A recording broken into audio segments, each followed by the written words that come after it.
D'acord, farem un llistat. No em veia l'última pregunta. L'últim ple també es va anomenar aquí en aquesta taula la previsió de fer i té relació amb l'última instància demanada del dia 5. Es va parlar aquí en aquesta taula de la previsió, podríem dir-ho així, de dos parcs eòlics al nostre municipi, que quan vam preguntar per ells, perquè clar, ens va sorprendre aquesta informació, ens vam preguntar per ells i se'ns va informar com d'alguna manera donant-nos a entendre que això no es faria, no tiraria endavant perquè... Un d'ells no. No ho tinc tan clar que fos un, però bueno, no em posaré a discutir-ho perquè no ho tinc tan clar.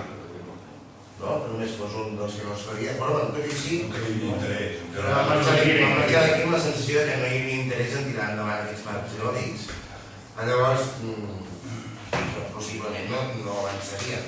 Després, mirant les informacions de la Generalitat d'aquest cas i els expedients i els informes fets de medi ambient... No, previs, els EPEC ve després, els EPEC ve després. Llavors, resulta que no són dos sinó tres, els parcs eòlics que recauen al riu de Canyes. Hem demanat informació sobre aquests tres parcs perquè ens agradaria saber quin és l'estat actual dels projectes, quina previsió hi ha d'execució, si el POU no els inclou o no els inclou, quins diagnòstics hi ha territorials i de medi ambient, en aquest cas, el tema de facturació de 15 dies i les vies de locució. No en rebrem cap informació, llavors això és una de les coses que podríem posar sobre la taula. El dia 5. Sí, un dia veuràs, que és el 22. Això ho veurà el seu moment. Una, perquè això és antic, no sé si com estàs el dia dels temps de temps anys enrere. Per això us he preguntat si hi ha un dia de l'arxiu molta documentació, no fos cas que no fos l'arxiu. Però com que m'ho dic que diu tot aquí, no entenc. És el manual de tractats.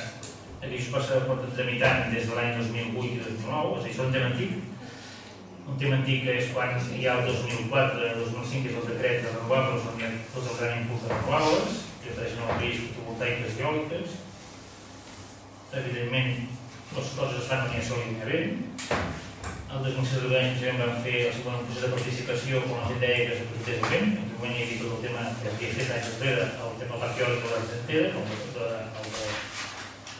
el de Rell, i en aquell moment es feia els molins a l'Argentera, hi ha dues aigües, dalt per la Ticeta. En aquell moment ja va sortir que s'aprofités el vent. El POM del 2007 això no se li preveu, i evidentment hi ha projectes que preveu el territori. Es parla de multiplicitat de projectes promoguts per tot tipus d'operadors i evidentment aquí com altres municipis o comarques hem presentat propostes de projectes.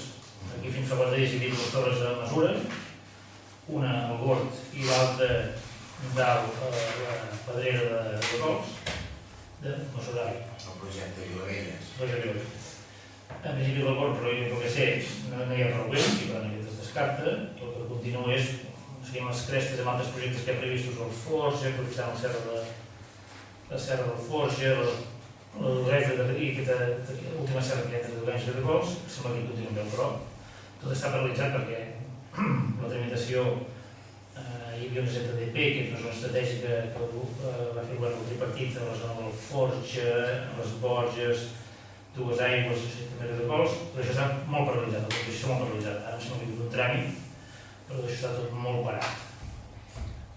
Però quan digui la documentació ja veureu el detall en quines fases cal les diferents coses, perquè no hi ha detall. I el POM municipal nostre contempla la implementació de parcs eòlics? Sí. Sí? Sí. Això quan es pugui, tots els municipis que tenim potencial eòlic ho preveiem.